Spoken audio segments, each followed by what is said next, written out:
Hola, bienvenido a un episodio más de Principio Podcast. Soy Jalín Simón y entrevisto empresarios con principios claros e historias que puedan inspirar a otros. Hoy tengo como invitado a un tipazazazo, Agustín Bascuñana, financiero inmobiliario, cofundador de Equilibria Property Investments. Se dedica al famosísimo Sale and Leaseback. Agustín, bienvenido. Muchísimas gracias, de verdad, Luis, por invitarme a este momento de plática alrededor de nuestras labores y de Dios. No, maravilloso. Agustín, me gustaría empezar con una historia de cómo conociste a Juan Manuel Cotelo y quién es. Ah, mira, qué bonito. Pues Juan Manuel Cotelo llega en un momento muy bonito a mi vida, un momento de conversión. De hecho, yo con la última cima lloré tantísimo y oía hablar continuamente a las amigas de mi mamá de la última cima y yo decía, ¿y esto qué es, no? Hasta que vi la película, me tocó el corazón y justo por esa época empezaban a estrenar Tierra de María. Tierra de María fue una película que fue estrenada en 35 países, bueno, con muchísima taquilla, y no encontraban cine en Alicante, les decían que sí, que no. Total, que yo me dirijo, a ver cuándo iban me dirijo a ellos, los busco para poder estrenar la película en Alicante, ayudamos a conseguir ese cine, una vez que nos dicen, oye, pues la vamos a estrenar, nos dicen, oye, ¿nos ayudaríais con la labor de difusión y de promoción de la película? Y ahí empezamos a tener un poquito más de roce con Juan Manuel Cotelo. Casualidad o no, él veranea muy cerquita de Alicante y a partir de ese verano empezábamos a ir viéndonos cada poco. Él sabe que yo me dedicaba a buscar inversores para diferentes proyectos y me empieza a hablar de su siguiente proyecto, que iba a ser ya a nombre de la Fundación Infinito Más Uno. Digamos que las anteriores películas estaban a nombre de unos inversores, todo el proyecto, y ahí iba a empezar directamente como fundación, siguiendo también un poquito las directrices que le marcaba el Papa Francisco Bergoglio, que también él tiene mucha amistad con él, porque él fue el que llevó la última cima a Argentina. Wow. Bergoglio un día... El Papa llevó la película que hizo Juan Manuel Cotelo. La primera, y fue un éxito, ¿no? Hombre, fue un exitazo. Y sale solo en la película también. Bueno, eso no lo va contando Juan Manuel, pero sí, ¿no? Entonces, a partir de ahí, casualidad, luego lo hacen Papa y él... esto fue antes de que sea Papa. Claro, él cuando era cardenal en Buenos Aires fue el encargado de estrenar... De difundir la película. Exactamente, de la última cima en Buenos Aires. Al final... Wow. Quien no sepa un poquito de qué va la última cima, va sobre un sacerdote que tenía un futuro prometedor como sacerdote o lo que la iglesia hubiese querido. Era un teólogo espectacular que fallece en la montaña. Un día él tenía diferentes personas de las que era guía espiritual. A él le encantaba acercarse a Dios en la naturaleza. Subía todos los cerros que tenía tiempo de subir y una de esas muere con una persona a la que él también le daba asesoramiento espiritual. Y Juan Manuel Cotelo justo es invitado, él acababa de convertirse, se estaba convirtiendo, que sí que no, él justo es invitado a ir a una conferencia que da este sacerdote, Pablo Domínguez, una semana antes de fallecer. Entonces, Pablo Domínguez lo deslumbra y él dice, oye, pues yo voy a ir a la charla, voy a hacer una cosa. Le grabó la charla y se la regalo. Qué casualidad que, bueno, cuando se va a ir, le dice, oye, yo soy Juan Manuel Cotelo, te he grabado la charla, te la voy a regalar. Y Pablo Domínguez le da una tarjeta y le dice, llámame para lo que necesites, ¿no? Y eso a él dice, oye, ¿y cómo que para lo que necesites, ¿no? O sea, él va viendo un poquito la gratuidad del amor de Dios en Pablo Domínguez y se sorprende. Él viene de ser la persona más relevante de toda España, creadores de contenido. Él ha dirigido el contenido de todas las cadenas de televisión más importantes de España. De la Primera Cadena, Antena 3, Telecinco. Él ha sido actor en Compañero, ha sido actor y ha sido de absolutamente todo. Era una persona que había conseguido, bueno, en Estados Unidos también estuvo y tuvo mucho éxito, y ese éxito le lleva a la nada, al vacío, que encuentra luego en Cristo una salida hacia la felicidad, ¿no? Y Pablo Domínguez es la primera persona que ponen en su camino para que el Señor le toque, ¿no? Qué chulada, caray. Y él hace una película sobre ese sacerdote que fallece una semana después de él conocerlo, ¿no? No hay que olearles más la película a todos los que nos escuchan. Tienen que verla. Y tienen que ver a Agustín ahí en la película. Oye, Agustín, quiero meterme un poco al tema empresarial de tu parte. ¿De dónde eres? Sí, bueno, pues yo soy oriundo de Alicante, España.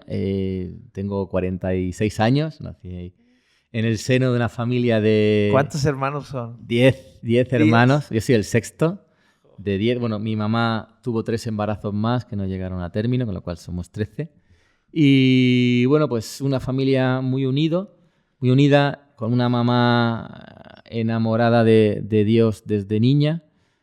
Una mamá que cualquier cosa que le pidiera a Dios, ahí estaba ella, para no dudar en dárselo. Y un padre que quedó también huérfano muy joven. Su madre se quedó paralítica cuando él tenía 4 años. Y eso le impidió ir, por ejemplo, al colegio, ¿no? Él podía ir al colegio cuando llovía, porque su madre, él se dedicaba a llevar a su madre a misa todos los días, o donde hiciera falta, en la silla de ruedas, empujándole, ¿no? Como llovía, no podía sacarla y ahí aprovechaba para ir al cole, ¿no? Oye, súper bien. Sí, Pero sí. tú, a los 4 años, si no estoy mal, tus papás tenían un supermercado. Eso es, sí. ¿Correcto? Sí, y sí. ya después crecieron, etcétera. Pero empezaron con un supermercado. Y a los 4 años sufres un accidente. ¿Nos puedes platicar un poco qué pasó? Sí. Bueno, pues es un accidente que... De niño. Un niño. Yo era bastante travieso, se dice en España, aquí un poquito inquieto, ¿no? Y yo quería imitar a mi papá, y mi papá pues utilizaba las máquinas de la carnicería, y yo pues enchufé una máquina, la máquina de picar carne para hamburguesas y demás, y ahí metí la mano. Y ahí perdí 4 dedos de la mano derecha. Sí. Y gracias a que mi mamá estaba cerca y pegó un tirón y me arrancó el brazo, porque si no se lo hubiese tragado la máquina, ¿no? Eso fue un momento de un reto muy importante, ¿no? No solamente para mí, oye, pues yo me tuve que adaptar y demás, pero cuando eres tan niño, pues al final ni te das cuenta. Pero sí, para la familia, para mi mamá, para todos, ¿no? Mi mamá se sentía responsable, ¿no?, de ese accidente, y bueno, pues le afectó que la tensión ya siempre la iba a tener descontrolada, ¿no? Se iba a tener que ir medicando porque cualquier cosa le subía, ¿no?, la tensión. Y le generaba un tema de preocupación. Sí, pero bueno, que yo tuve eso, pero que todos en mi casa éramos muy inquietos. Cada uno tenía tiene una historia que contar, ¿no?, de su infancia. Oye, pero vas creciendo entonces con una discapacidad. ¿Sí? ¿Qué fue para ti crecer con una discapacidad? En el cole, más que nada en tu adolescencia, ¿tuvo un impacto o no tuvo un impacto? Sí, bueno, digamos que yo, pues dentro de la situación que estaba viviendo, yo tenía la mejor de las situaciones. ¿En qué sentido? Que yo tenía 9 hermanos, yo era el sexto. Pues, cuando yo tuve el accidente ya éramos 8, había nacido Santiago, el octavo.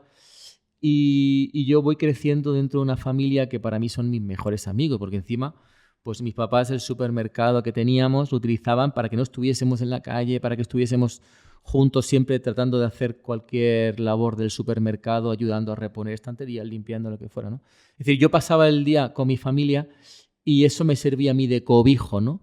Pero ¿por qué? ¿Por qué lo digo de cobijo? Porque en el colegio, pues en esa etapa, desde los 4 hasta los 14 años, pues es una etapa muy complicada para mí, porque sufro bullying, los niños se reían de mí, me atacaban. Era una etapa muy dura de pasar, pero gracias a Dios, pues el Señor permitió que pasara esto, pero me rodeó de una familia claro, de una familia que para mí eran mis amigos, ¿no? Entonces, pues tenías esa sensación de indefensión, pero por otro lado sentirte el amo del mundo. Eso es.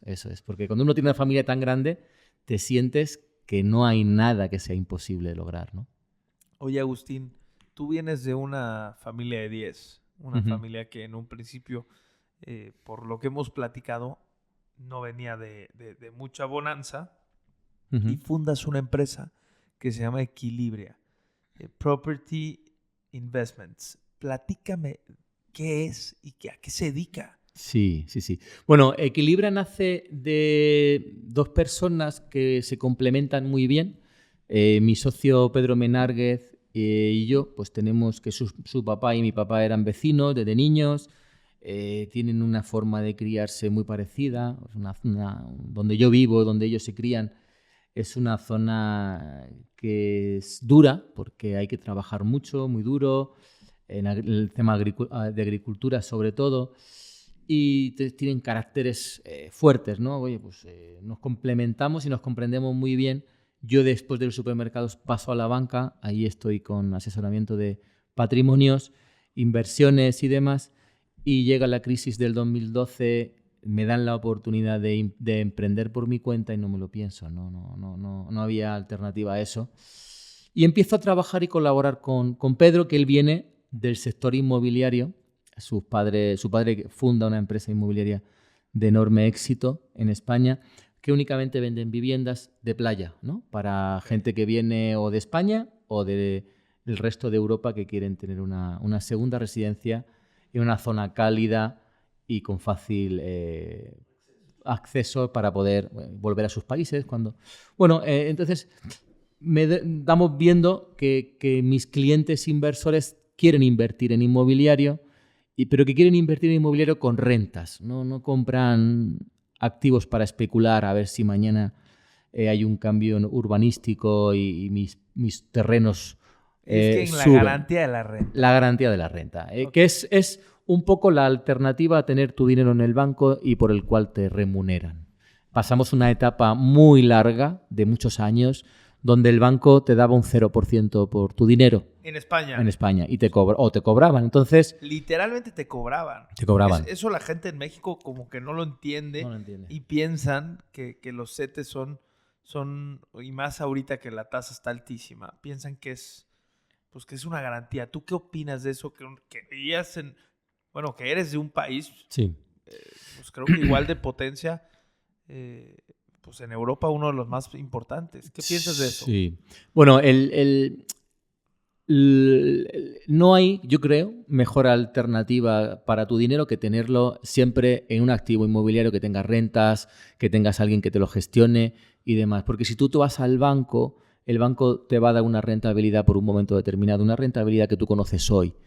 Si es conocida, si no, oye, invierte aquí porque vamos viendo, es muy probable que consigas una renta aproximada de... O sea, no te dan una garantía segura. Cuando tú inviertes en un activo inmobiliario, que yo creo que eso es lo que tú me preguntas, ¿sí? Que es 1000 veces mejor que un financiero. ¿Por qué? Primero, porque tú en el activo inmobiliario vas a poder repercutir el IPC, es decir, la inflación. O sea, quiere decir que a lo largo del tiempo le transmites a tu cliente en la inflación y en consecuencia te paga más renta. Exacto. Tienes una protección garantizada en los contratos. Exactamente. Tienes por un lado ese tipo de garantía que en un activo financiero no tienes. No existen activos financieros que te digan, oye, yo te iba a dar un bono, pero es que si sube la inflación, ¿la inflación de qué? O sea, no hay posibilidad, ¿no? de que sea comparable. Luego, el tema de la liquidez también, ¿no? Y las plusvalías que te van a dar. Oye, si tú compras un activo financiero que tiene un cupón, pues tú ya tienes hasta el precio de salida marcado. Puede ser que cotice, que en un momento determinado baje los tipos de interés y esa renta fija valga un poquito más, pero es fija por algo, o sea, es renta fija por algo, es decir, es fija, no hay historia. Cuando tú compras un activo inmobiliario y lo compras bien, como el que vosotros manejáis...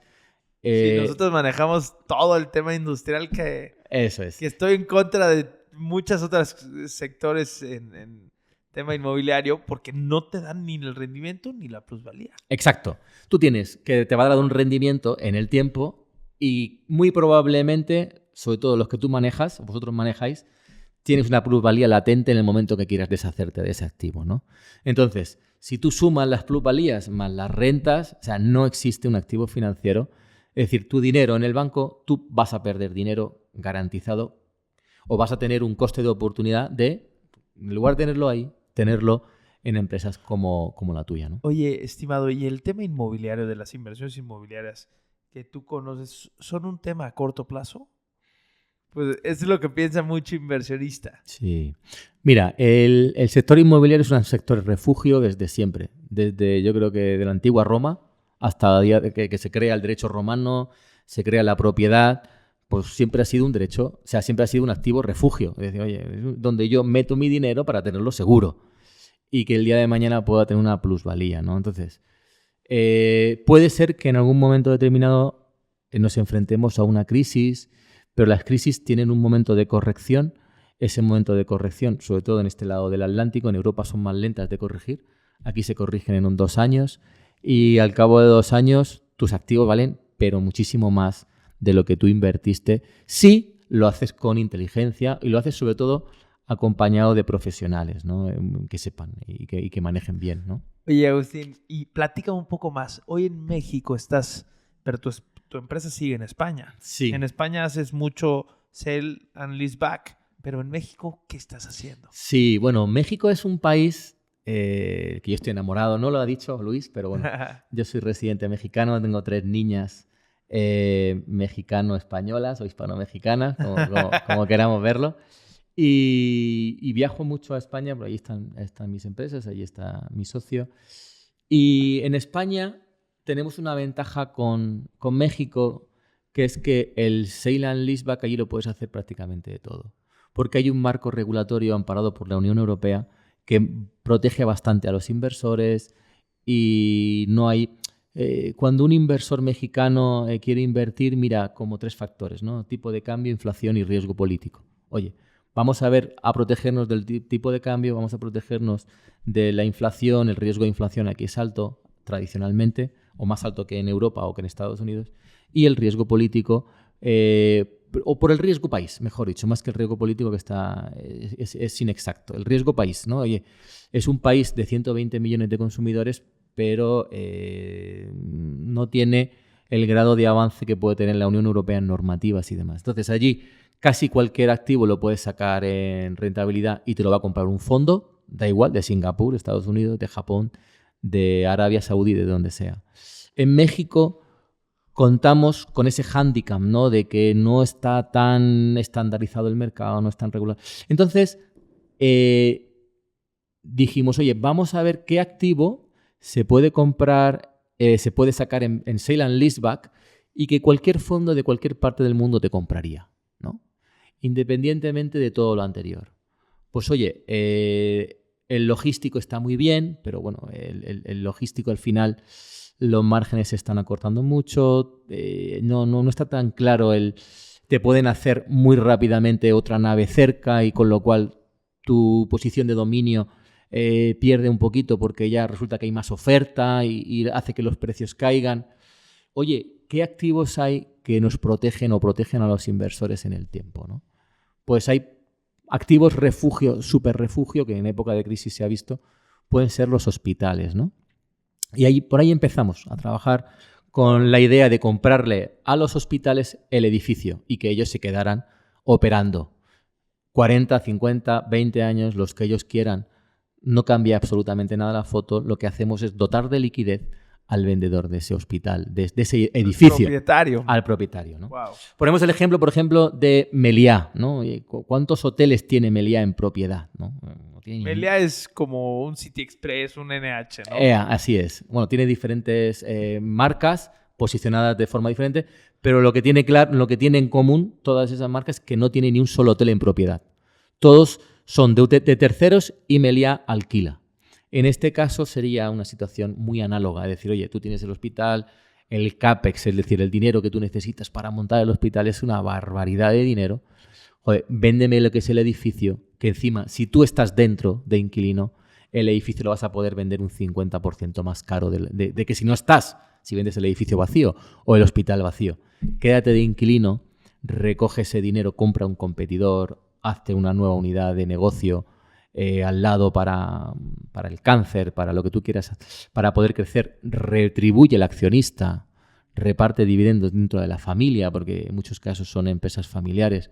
Oye, pues si ya llega el momento en el cual tienes 2 hijos, 3 hijos, solo uno va a seguir en el negocio, pues es injusto que todo el patrimonio familiar encima esté en manos de un hijo solo, ¿no? Oye, véndeme el edificio, quédate de inquilino y reparte entre tus 3 hijos el dinero que tengas que repartir en herencia cuando llegue el momento. Porque si lo haces tarde, es decir, si tú el día de mañana se tiene que hacer por necesidad, porque falleces, tus hijos lo hacen, lo que sea, suele traer problemas, ¿no? Es decir, este tipo de visión bien planificada y bien acometida en el tiempo es tan inteligente como beneficiosa. Es decir, pues puede ser que saques un 50% más de lo que tú pensabas sacar, ¿no? Por ese inmueble. Okay. Sin que cambie nada, porque tú vas a seguir, el día siguiente de venderme el inmueble, tú vas a seguir trabajando y nadie va a saber si has vendido, si no has vendido. 40 años más, que eso al final es ser propietario, porque el que tiene el usufructo es el dueño del inmueble, independientemente de que esté a nombre de un tercero, ¿no? Claro, totalmente. Oye, platícame un poco de cómo operar con un socio que está en otro continente y qué tan importante es la buena elección en un socio. Sí. Platícame de Pedro. Sí. Bueno, pues Pedro como que se fue dando muy natural, ¿no? Empezamos trabajando puntualmente, ventas en las cuales yo venía con el inversor y él venía con el activo inmobiliario. Convertíamos, porque nuestra labor en Equilibra es convertir el ladrillo en un bono. Tratar de transformarlo y hacerlo muy líquido, hacerlo muy sencillo, que el que compra un activo en rentabilidad no se preocupe nunca, que cobre todos los meses su renta, que tenga un buen inquilino, bueno, etcétera, ¿no? Pues transformábamos esos activos de forma puntual, ¿no? Hasta que llega un momento que dijimos, oye, pues qué gusto, ¿no? Trabajar con una persona y compartir alegrías, encima amigo desde la infancia, ¿no? Nos conocíamos durante un tiempo, él se fue a vivir a otra ciudad, luego ya nos volvimos a encontrar. O sea, retomar esa amistad y trabajar con una persona muy talentosa y que te complementa, ¿no? Entonces, cuando te planteas una sociedad, yo creo que lo más importante es ver qué valores tiene esa persona y que comulgues tú con ellos y él comulgue con los tuyos, ¿no? Porque si hay una cosa que es cierta en el mundo empresarial, es que vas a vivir ciclos, ¿no? Y que vas a vivir ciclos en algún momento con escasez y tortuosos, donde vas a tener que hacer recortes, o sea, vas a tener que adaptarte un poquito y adaptar tu modelo, ¿no? Porque adaptar los modelos es el pan nuestro de cada día en cualquier empresa, ¿no? Y eso lleva tensiones. Entonces, si tú esos momentos de tensiones los pasas con una persona con la cual tienes los mismos valores, incluso amistad, pues se hace muy, muy sencillo, ¿no? Y puedes tener momentos de pereza en la relación, pero enseguida se reactiva, ¿no? Porque ambos entienden que es lo mejor, ¿no? Y eso nos pasó. Desde un principio empezamos a trabajar, era muy sencillo, por lo que te comentaba, las raíces de nuestros padres eran muy parecidas, los caracteres nos entendíamos muy bien, había mucho talento, empezamos a contratar personal y bueno, pues hasta el día de hoy, ¿no? Entonces, él está allí y yo aquí. Hay 8 horas de diferencia, ¿no? Sí, eso está bien difícil. Pues sí, y encima hasta ahora es muy necesario que estemos juntos porque nuestra empresa es muy boutique. Una empresa boutique es donde te atienden los dueños, por lo menos en algún momento, en una etapa del proceso de venta te atienden los dueños. Entonces a nosotros nos gustaba seleccionar muy bien con quién trabajamos y hacerlo juntos. Y desde ese momento planear la estrategia y ya el equipo se encarga de hacer todo el proceso, ¿no? Entonces, estando separados, ¿qué es lo que hacemos? Pues tener agendas compartidas, saber muy, muy bien cuándo puedo llegar, cuándo están los vuelos, cuándo... O sea... Tú sigues yendo seguido a España. Eso es, sí. En los últimos pues desde septiembre del año pasado hasta ahora, cada 15 días eran aquí, 15 días allí, 15 días aquí, 15 días allí, aproximadamente. Wow. Lleva allí un tema de esfuerzo bastante potente, aunque también te digo, la empresa, pues hemos entrado en proyectos muy bonitos allí, que ya requieren casi menos presencia mía, y estoy muy ilusionado con sacar adelante el proyecto de México. de México. Sí. Oh, qué maravilla. Es un proyecto qué muy maravilla. bonito. Y también me ayuda a justificar estar más tiempo aquí también. Claro. Oye, platicamos un poco hace ratito. ¿Cuál es el error más grande que cometen las empresas? ¿Qué opinas tú de eso? Bueno, pues depende de qué empresas, ¿no? Pues si son empresas de un tamaño pues medio o empresas que no cotizadas, ¿no? Las cotizadas son otra historia. Yo creo que un error muy recurrente en el tiempo Sí. es fijarse únicamente en retornos a corto plazo. Es decir, que yo quiero que esto funcione mañana y mañana tener dinero, haber hecho todo el dinero que yo tenía en mente hacer. Es decir, hacer dinero. Si tú pones tu foco únicamente en hacer dinero y que el retorno sea mañana, sin tener una base, una planificación. Es decir, la miopía es malísima para las empresas. Es lo peor de lo peor para las empresas, para los políticos, para cualquier cosa. Es decir, tenemos que tener la vista corta, pero la mirada puesta largo, siempre. Es decir, oye, que la empresa Me funcione. encantó eso, me encantó. La empresa tiene que funcionar, porque si no, no puedes pagar los sueldos, las cosas como son, ¿no? Pero mirada larga siempre, desde mi punto de vista. Totalmente. ¿Y qué significa para ti, Agustín, la frase el éxito profesional no vale nada si no tienes con quién compartirla? Uf, esa frase es, yo creo que es la esencia de saber elegir bien, ¿no? Mi socio dice mucho, Pedro, de que, una frase, yo la repito mucho, ¿no? Él es una persona tremendamente humana y trata de filosofar en todo lo que le pasa, es decir, esto me ha pasado por esto y por esto, y que no me vuelva a suceder, ¿no? Trata de sacar siempre un aprendizaje. Entonces él dice mucho que las personas buenas en el tiempo acaban juntándose y que las malas acaban solas, ¿no? Si tú el éxito, para llegar a ese éxito has tenido que hacer una serie de cosas bien, pero sobre todo rodearte de gente buena, vas a poder compartirlo, vas a ser más feliz, porque al final se trata de emitir y tú recibir, ¿no? Oye, cuando tú emites con gente buena alrededor, pues vas a recibir de lo que emites y mucho más multiplicado, ¿no? Cuando se trata de dar, ya ni te cuento, ¿no? Claro. Entonces, hay personas o personajes o empresarios que dicen que son empresarios, ¿no? Que su éxito lo basan en engañar, lo basan en no pagar impuestos, ¿no? O a ver si dejo de pagarle a los empleados, les saco horas por aquí y por allá y les está robando al final a los empleados, ¿no? Al final ese éxito es muy amargo y vas a estar solo y no va a servir para nada. Porque ¿de qué sirve? No sé, hay un momento a partir del cual tú por mucho dinero que tengas, más no eres más feliz. Porque nadie va por la calle con 5 relojes de oro puestos, ni con 5 coches va por la calle, ni tiene 20 barcos, ¿no? O sea, son cosas que hay un momento a partir del cual tú estás cubierto. Tus necesidades tuyas, de tu niño ya lo llevas a buenos colegios, viajas siempre que quieres a Disneyland o donde quieras llevarlos, Claro. pero llega un momento que ese umbral lo sobrepasas y tener más dinero que te aporta, ¿no? O tener más patrimonio que te aporta. Entonces tienes que tenerlo muy claro porque si no, puede ser que llegue el momento que te des cuenta de que trabajas por dinero. Y eso es muy triste, muy triste. Y te puede amargar la vida. Totalmente. Platícame un poco. Tu padre, don Jesús, te dio una lección súper importante. Inclusive, pues, creo que la abrazas mucho. ¿Para qué? O sea, ahorita los chavos que nos escuchan, ¿qué les dirías ¿Para qué sirve un negocio? Sí.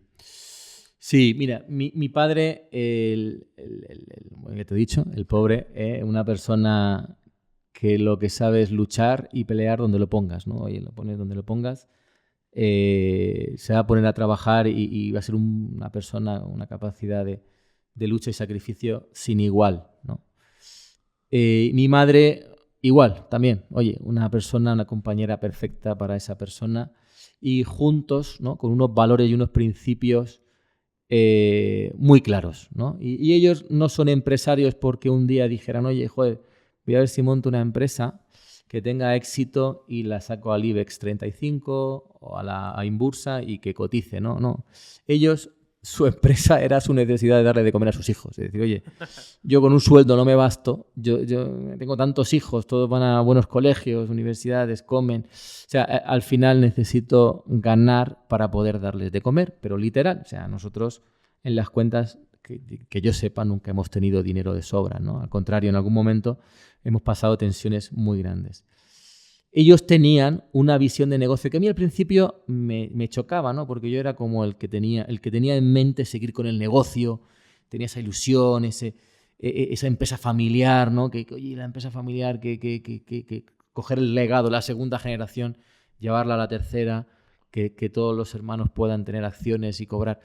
Y mis padres dijeron, no. La empresa está al servicio de la familia, no la familia al servicio de la empresa. En el momento en el que la última hija se licencie, que fue mi hermana pequeña, se licenció de Derecho, al día siguiente el negocio está en venta. Yo no quiero negocio. Yo no quiero que la familia al día de mañana vaya a tener disputas porque fíjate tú que tú trabajaste más, menos, yo tengo más acciones, tú tienes menos. No. El negocio se vende, se coge ese dinero, se mete en activos en rentabilidad, como hicieron, y ahí acaba la empresa. La empresa tiene que tener un motivo para existir en la vida. Tiene que tener un motivo. Y no puede ser que la empresa sea a quien la familia sirva, porque ahí te cargan la familia. Y la familia, en orden jerárquico, está muy por encima de la empresa y de muchísimas cosas. O sea, siempre el orden jerárquico, para que no nos equivoquemos, es Dios, tu esposo o esposa, tus hijos y luego el resto. Entonces, si pones resulta que la empresa me absorbe, resulta que yo tengo que estar siempre en la empresa, resulta... No. Al final, la familia está por encima. Siempre. Absolutamente siempre. ¿Aunque te den la espalda? Aunque te den la espalda. Oye, platícame un poco de eso. Agustín, platícame un poco de quién eres tú un poco. En tu orden jerárquico pones a Dios en primer plano, a tu esposo o esposa, a tu familia, a tus hijas y por último al negocio después, ¿no? Platícame el caso de tu esposa, platícame Bueno, tu matrimonio. Sí. Bueno, nosotros contrajimos matrimonio en el año 2017. Empecemos mejor por cómo la conociste. Sí, nos conocimos. Bueno, yo venía de un proceso de conversión muy potente en mi vida. O sea, pasé de estar en un extremo alejado de Dios, visitando la iglesia, sí, eso sí, los domingos, como mis papás me habían enseñado, pero la visitaba, ¿no? Y me quedaba un poquito ahí en el rincón de pie para que no se me viera mucho y no ensuciar mucho la imagen de la iglesia. Yo me sentía como una persona alejada, pecadora, pero oye, me habían enseñado que había que ir a misa y yo iba los domingos, ¿no? Correcto. Tuve ahí mientras que trabajaba en banca, me trasladan a Alicante.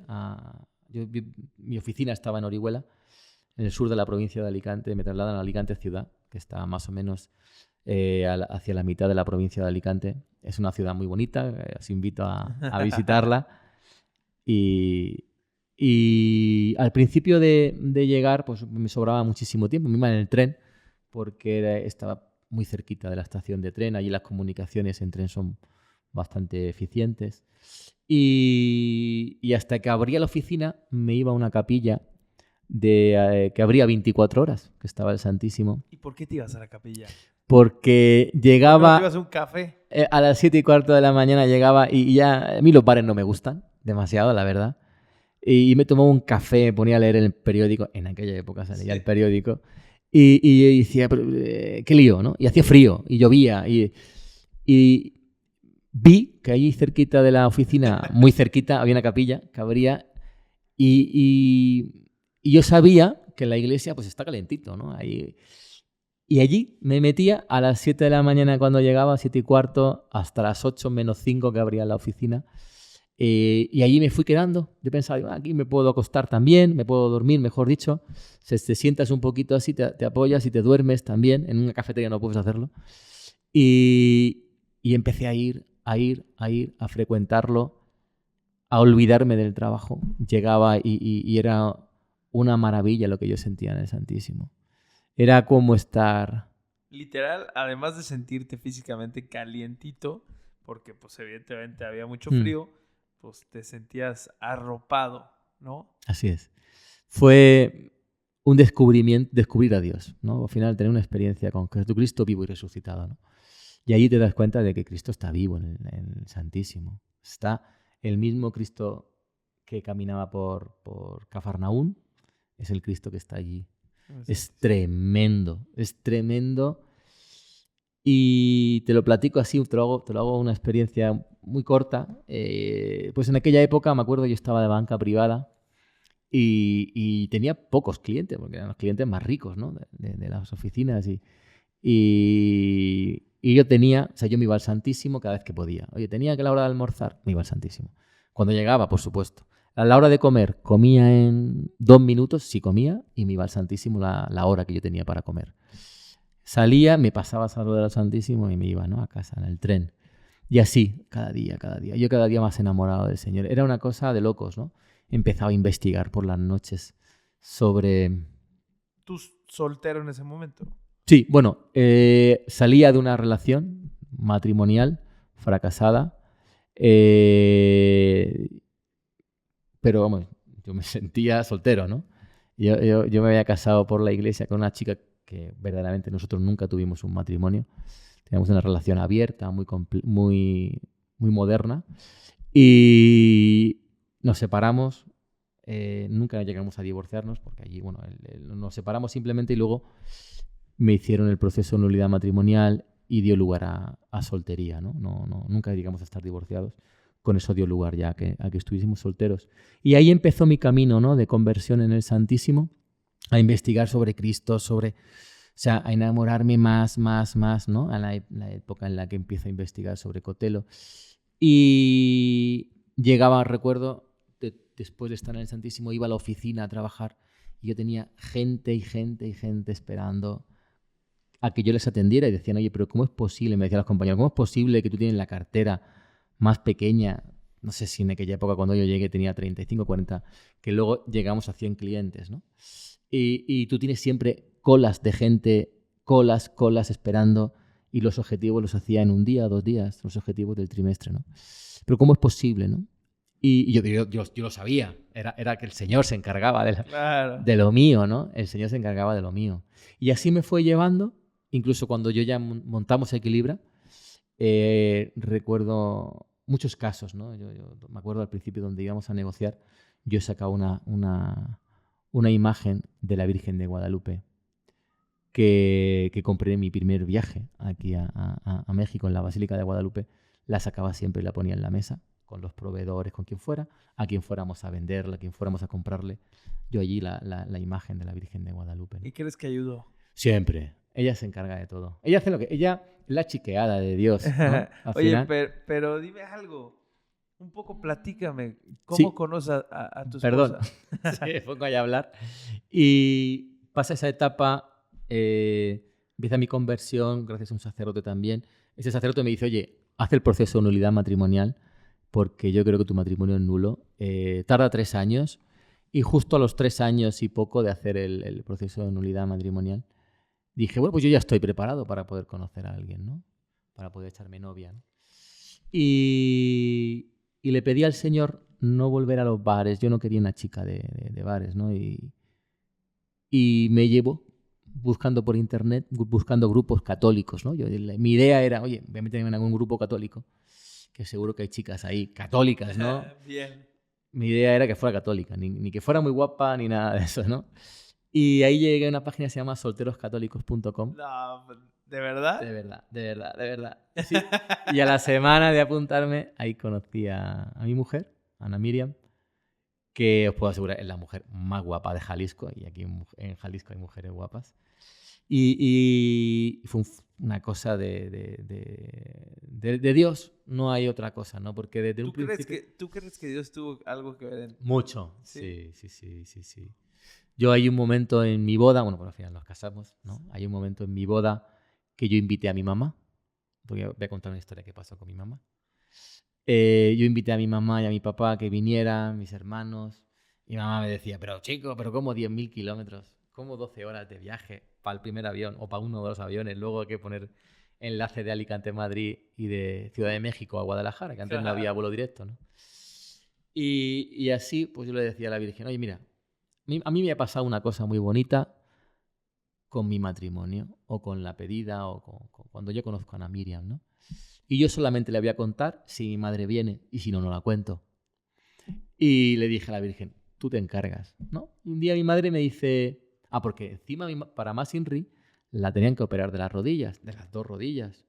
Y mi madre ya decía, no, que me van a operar y yo voy a estar en un postoperatorio muy largo, seguro que es imposible que vuele.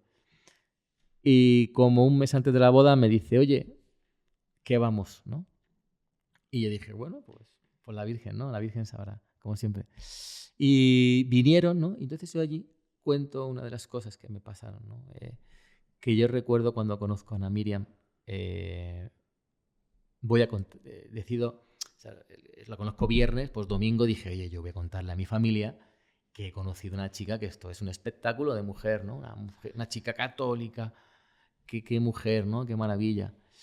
Y dije, pero a ver, ¿cómo hago, no? Porque aquí nada más que ha entrado una chica, esa ex, que luego me dieron la nulidad matrimonial, nunca ha entrado otra persona a mi casa, ¿no? Y con la vida, ¿no? Que ha llevado de desorden, de lío, me había convertido, pero al principio eso en las familias Les duele. genera rechazo, sí.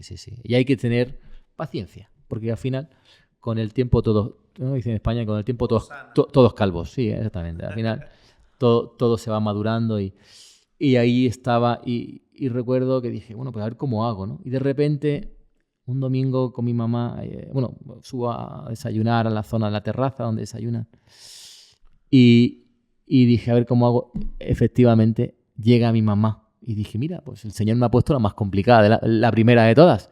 Se lo voy a decir primero a mi madre. Llega mi madre y me dice, se pone nerviosa dando vueltas por la cocina, para allá, para acá. Y yo justo cuando yo le iba a decir, oye, mami, ¿puedo hablar contigo? Me dice, siéntate, Agustín, que quiero hablar contigo. Me dice, ¿y a mí? Dijo, mira, fantástico. Pues así le sacó el tema, ¿no? Y me dice, esta noche se me ha aparecido la Virgen María en sueños y me ha dicho que no me preocupe más por mi hijo, que ya tiene una mujer para él. Y yo me quedé como, pues entonces no hace falta que yo diga nada. Y ya, pues me sucedió eso. Tu madre muy católica también. Sí. Mi madre es una mujer a la que Dios quiere tener cerca, ¿no? Continuamente, porque lo da todo por él, ¿no? O sea, todo, lo más mínimo. Entonces, a la mínima que tuvo, pues ahí el Señor le fue dando sus tips, ¿no? A mi mamá. Y yo ya no tuve que decir nada. Oye, pues ya la Virgen lo había dicho. Yo ya no tengo que decir nada. Y lo conté el día de mi boda, ¿no? Recuerdo. ¿Y te casaste con Ana Miriam? Nos casamos aquí. ¿Cuántos hijos tienes? Tenemos tres princesas, unas gemelas, Pilar y Guadalupe. María del Pilar, Guadalupe María, por las vírgenes de España y de América y México. Y la última se llama Isabel María, también un poquito en honor a la abuelita de la Virgen María. ¿Y qué piensas del matrimonio hoy? Pues el matrimonio es el reto, yo creo, ¿no? Es el reto y es el reto tanto para nosotros como para Dios, ¿no? ¿Por qué? Porque el demonio quiere llegar a destruir a Dios a través de destruir el matrimonio, ¿no? De destruir la familia. Destruir la familia. Ese es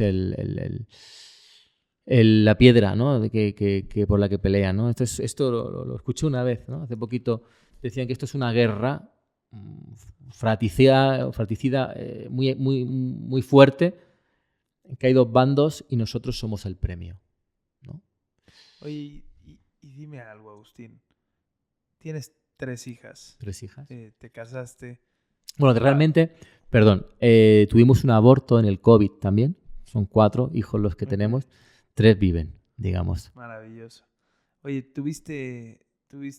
bueno, tienes 3 hijas, por eso vives en México. Eso es. ¿Y vives con toda tu familia? No, nosotros en el año 2022, pues decidimos separarnos por complicaciones dentro del matrimonio que a mí me llevaron a tener una actitud muy, muy fea, ¿no? Ella un poco viene de un matrimonio, un concepto matrimonial diferente al que yo tengo. Yo siempre he esperado que ella sea la que cambie, en lugar de ser yo el que cambie o el que la comprenda o el que... Pero sí que es cierto que esas diferencias nos hizo falta terapia de pareja. En España nos funcionó esa terapia de pareja, pero aquí era muy, muy difícil, ¿no? Aquí me sentía solo y al final, por culpa de mi...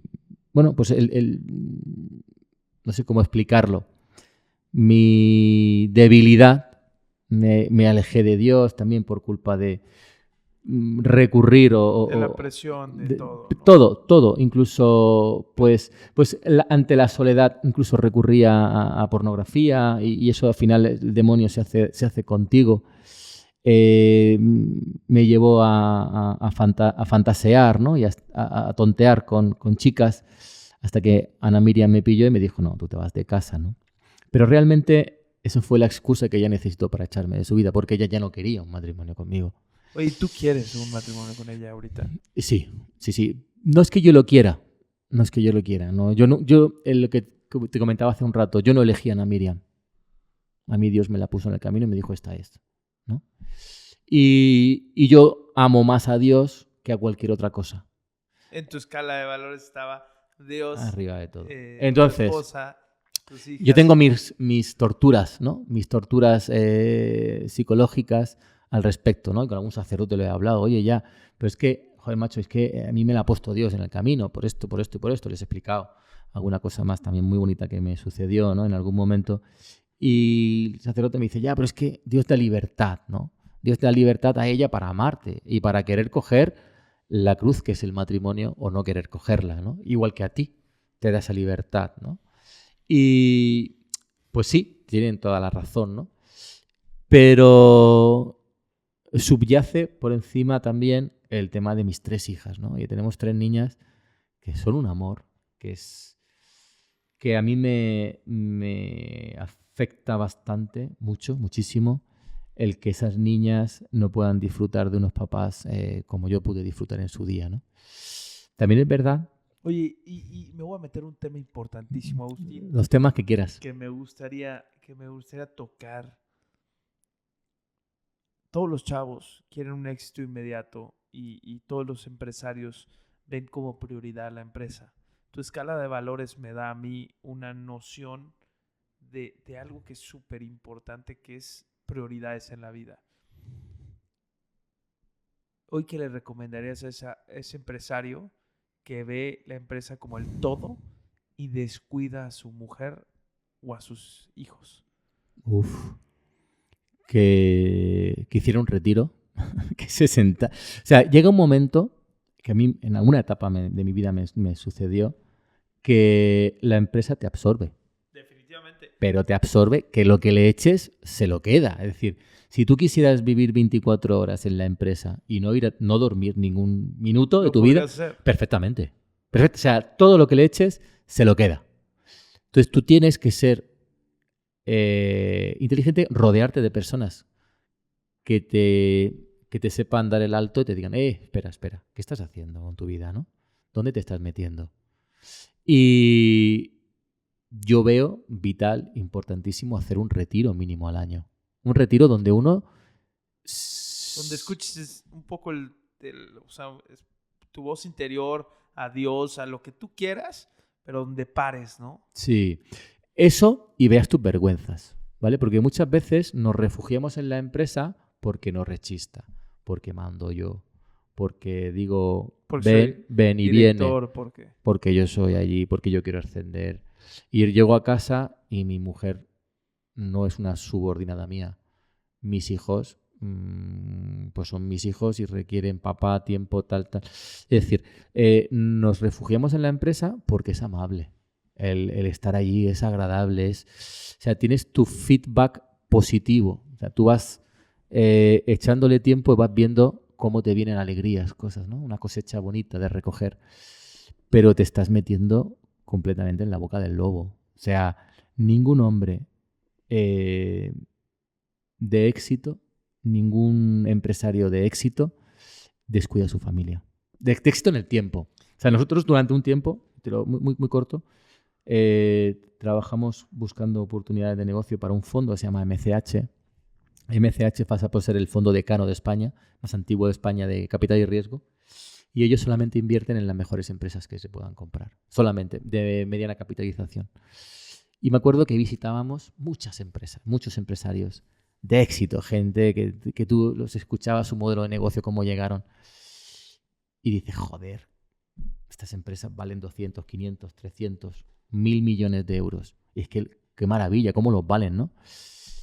El 100% de los casos, y eso hablándolo con José María Muñoz, el fundador, con Paco Caro, ¿no? Con el que yo muchas veces viajaba, ¿no?